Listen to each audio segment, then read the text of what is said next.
Welcome to episode 44 of the Reboot franchise. The last time we ended it on a bit of a sour note because, well, the rules weren't enforced. But at the end of the day, we should be scoring more than 3 points in the game, and that's that decided. So now let's get on with our actual stuff. Let's try and get Warren Sambon a little bit more money so he'll stay. And let's scout some college players. Okay, so he's still not happy. We'll come back to it. And unfortunately here, Justin Tucker, we are going to have to let go. It's a shame.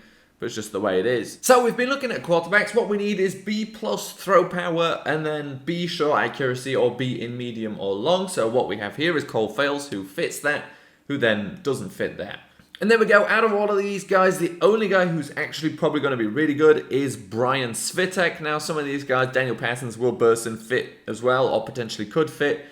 But we're not interested in those. Now we can move on to the next position. The next position being left outside linebacker. Now Morgan Strong looks pretty good. We like him. What we need is B in either block shedding or power moves, which Morgan Strong has, and then B minus in tackle, block shedding, power moves, or pursuit. So Morgan Strong is very good. The rest are very bad. Now we can move on to the other side, the right outside linebackers. We don't have many points left, but we can take a look at one whole player here, Matt Hammer.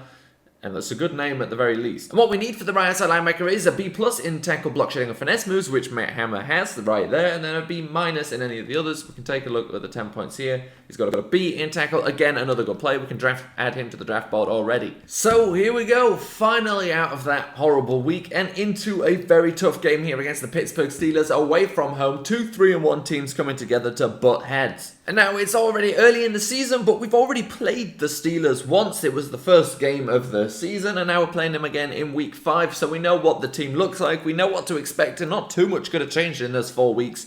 So let's get straight into it. So here we go, week 5, a matchup against the Steelers in Pittsburgh. Probably our toughest divisional rival. We're going to play them twice in a 5-week span to start the season, but they start with a run there and it doesn't go well for them. And on 2nd and 10, Hunter Washington comes in with the sack. So we've got the ball now, 2nd and 9. We give it to David Johnson, finds space around the outside, gets away from the safety. Can he beat him for speed here? He can. It's a race. It's a race. He's going to win and he's into the end zone for the touchdown. Makes Kevin Byard miss here with the juke move and then gets that acceleration back up to get away from Davis, and David Johnson just showing what a dynamic talent he is with a huge play to start off the day for us here. And on 3rd and 8, Roethlisberger rolling out to the left, throwing it but overthrowing Antonio Brown, who was open, and we get the ball back and David Johnson back to picking up these big yards. 1st and 10 now from the 30. Philip Van Dyke looking for Ashley Stokes. He gets away from the first man. Ashley Stokes now in a foot race, same way David Johnson was, but with that extra speed he gets away. Davis again in pursuit, doesn't catch him. We're now up 2 scores.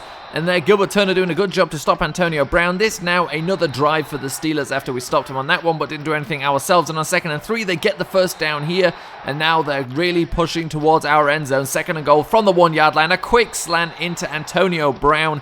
And they get the touchdown. Score now 14-7. And there, I don't know what happened. The ball clearly was forced out of Philip Van Dyke's hands, and it's a huge fumble. 3rd and 37. He goes over the top there to Kurt Weeks. It's not a first down, but it gives us better field position to punt from. And on 3rd and 15 for the Steelers, they go underneath to Le'Veon Bell, and a missed tackle lets him pick up the first down. Another missed tackle lets him get some more. And now 1st and 10 from the 43 for the Steelers. But Gilbert Turner, it was a floating ball. He undercuts the route, and Gilbert Turner headed for the end zone, and that'll be the 3rd touchdown. A pick 6 for Gilbert Turner. What a play from him. Maybe a guy who seemed surplus to requirements when we drafted him, but has proven his value every single season since then. 3rd and 8, they get the first down. 2nd and inches though, Ben Roethlisberger in some trouble, gets sacked, and they settle for a field goal. And now this is the final play pretty much of the second half. Just trying to get a first down to help us run out the clock without having to give it back.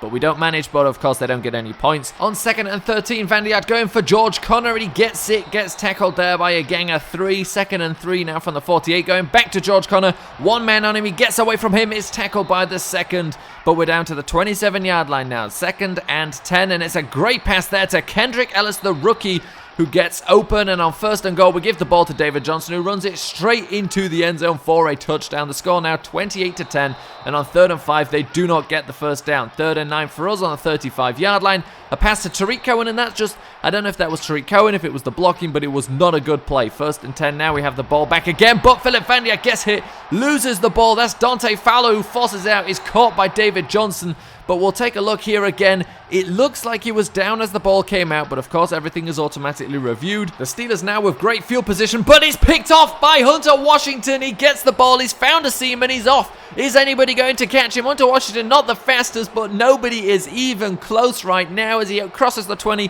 Le'Veon Bell comes into the picture, but will not catch him, and we'll see there. He just gets in front of Bell on this one. We'll take a better look here. Gets his hands in front of him. I mean, the ball wasn't perfectly thrown either. A little bit away from Bell's hands, but Hunter Washington doing a great job to get that interception. And now on 3rd and 6, they're going deep, and Keewan Hardwick's just going to play the receiver. Keep that one incomplete, setting up this 4th and 6 now. And they go for it. They get it. Not great coverage on that one. That's the rookie Kevin Hagler not getting it done. And on 1st and 10, Roethlisberger going to Jesse James, who picks up the first down as well. And now 3rd and 3 as they keep moving down the field. Le'Veon Bell is stopped just short for the 4th. On 4th and 1, they go with him again. He gets hit by Tim Williams, is stopped. We have the ball here, 3 minutes left in this game, and Philip Van Diat with a wide open Stokes. Does overthrow him a little, but Stokes manages to catch the ball. And we go to David Johnson here now, just trying to run out this clock, of course, but more points never hurt. 1st and goal going back to David Johnson, who fights down to the 1 yard line. And now on 3rd and goal, the final try, we'll give it here. He gets away from 2 guys, but is tackled by another 3. We settled for the field goal. And now 3rd and 10, tipped up, and Gilbert Turner cannot catch it. Neither can the Steelers receiver. That should have been 2 interceptions and a completion. And David Johnson will finish this game with a run. Does lose the ball here, but the clock has ran out and we win. So a little disappointed to finish that game off with a fumble, but it's as time expired, and well, it really obviously affects absolutely nothing. Apart from that, a very strong game from the offense. Is it enough to get us back into, conversation of being at least a mid-league offense? But we want to obviously be a top 10 offense. I don't think so with 217 yards from the passing game today, but it's not bad. Of course, 73% completion percentage and a touchdown. Rushing, David Johnson, 137 yards, 2 touchdowns. Philip Van Diat with 26 yards. Receiving, George Conner did okay. I say okay because usually, of course, he does a lot better, or has done last season. This season is a little bit different because Ashley Stokes is taking over some of that as well. And of course, David Johnson's just stealing from everybody, not in this game with 4 yards, but on a, rushing still. Ashley Stokes with 2 receptions, 107 yards, and one of those being a touchdown. Take a look at the defense. Let's take a look at who led in tackles. Rashad Peters, Rashad Bass, and Hunter Washington, all with 8. The sacks, 1 for Tyus Bowser, 1 for Hunter Washington. Interceptions, 1 for Gilbert Turner, 1 for Hunter Washington. Well, Gilbert Turner should have had a second, and Marlon Humphrey should have had a first. Forced fumbles, we don't have any of those. We did lose some fumbles. And, well, actually, we never lost a fumble. We did fumble a couple of times, and that is it for this game. A very strong game against a very strong divisional rival. It's exactly what we needed after a disappointing game the last time. So looking at the rest of the outside linebackers, and there's nothing there. So both outside linebackers, it's a first rounder, and then that's it. Now, safety, I would say, is definitely not a position of need, and we can probably go ahead and skip those, move on to the offensive line. So strong safety, free safety, we're skipping. We're moving on to the left tackle.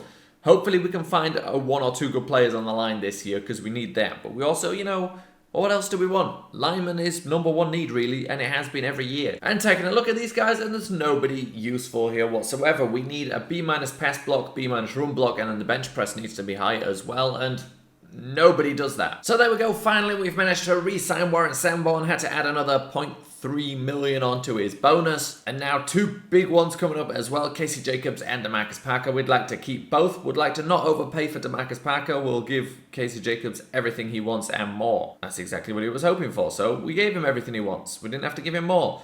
DeMarcus Parker, we will go 3 years. I think that's a perfectly decent offer. He's a good player. There we go, but we don't need him. We've got some other good players as well, so we didn't want to overpay. We haven't done that. Here we go.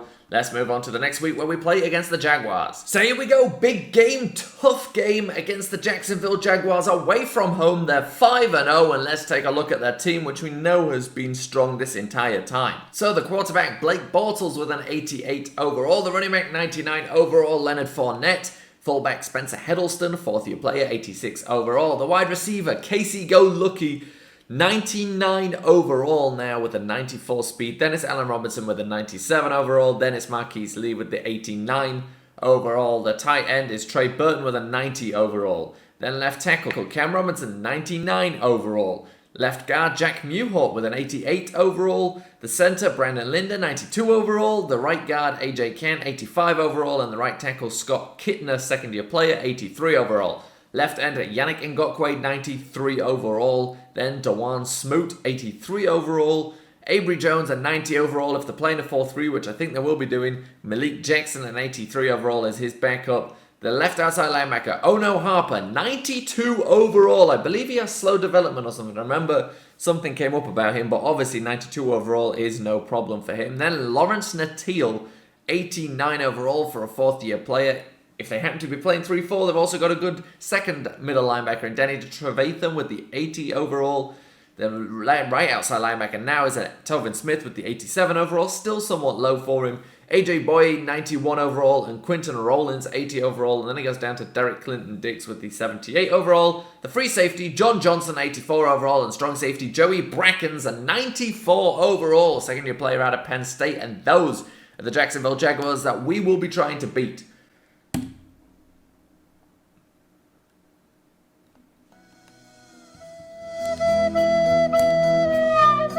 Great job from Smith to get the rebound, but dribble it away. He's careless. He's disastrous. Yeah, I mean, it's absolutely, you gotta just talk. I mean, there's no excuse.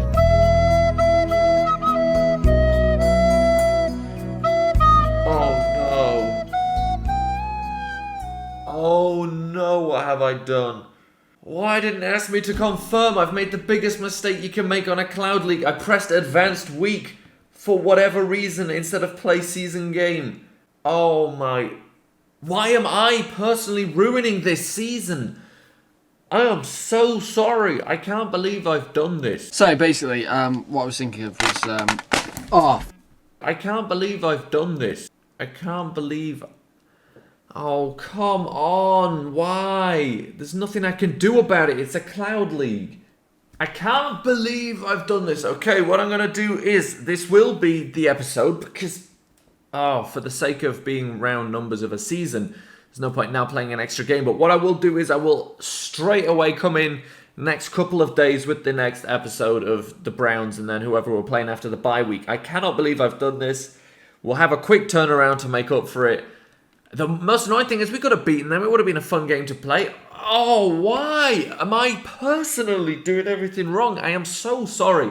But like I said, we'll come straight back 1 or 2 days later. Hopefully just 1 day later because I'll be able to turn this one over quickly. Only having to commentate over one game. Honestly, I can't believe it. But we'll be straight back in. We'll throw up the next one. It'll be full. The next one will be full as it should be, normal effort and everything. So I'm not going to rush through it or anything. I'm just saying it will be up quickly to make up for the fact that this is the most stupid thing I've done in, well, this isn't an entire franchise mode, series that I've finished yet, but in 2 franchise mode series, I've done this once and it's incredibly stupid.